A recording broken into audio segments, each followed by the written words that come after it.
So right now we're assessing the scene on about every 15 to 20 minutes. We're using a drone team from Emergency Management, Greensboro Fire Department, as well as Louisville Fire Department has brought in drone teams, and we're flying drones regularly. Can you talk about what specific hazards there are with the chemicals in that rail car that you mentioned, and how much of it is there? So the chemicals that are in the rail car is ammonium nitrate. And there is a truck that's in the middle of the facility spraying water everywhere, correct? So we have a fire truck that's located on the backside of the building that it's still there, it's still flowing water. There's no firefighters there. It's there by itself, and we have another truck that's pumping water to it from a fire hydrant.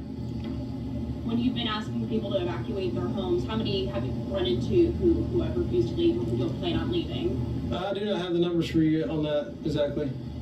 Have you just been mostly door knocking? Has that been the main?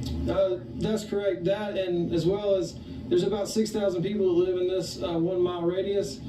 So it's to do this in a matter of a few hours is more of a, we're trying to get the message out as fast as we can. We're relying on the news media to help us with that.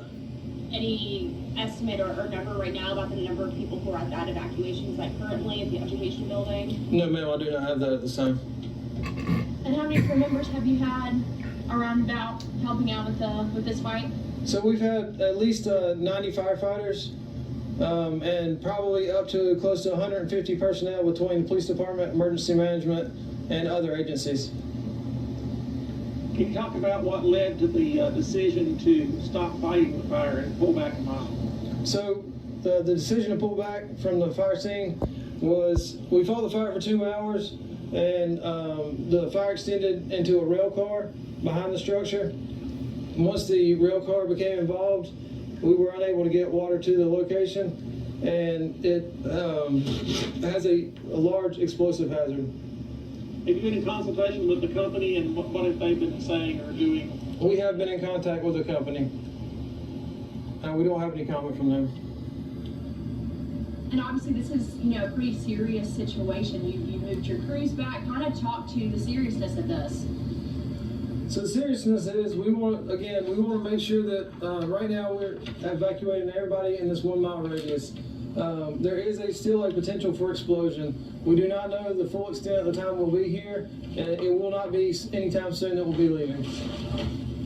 There's been lots of comparisons made to the incident in Texas in 2013. Is there anything you can say about the conditions there versus the conditions here, how similar, how different it might be, and how that affects what you do? Sir, at this time I don't want to compare it to another incident. Is there a chance that the evacuation radius could become larger at some point? No, ma'am.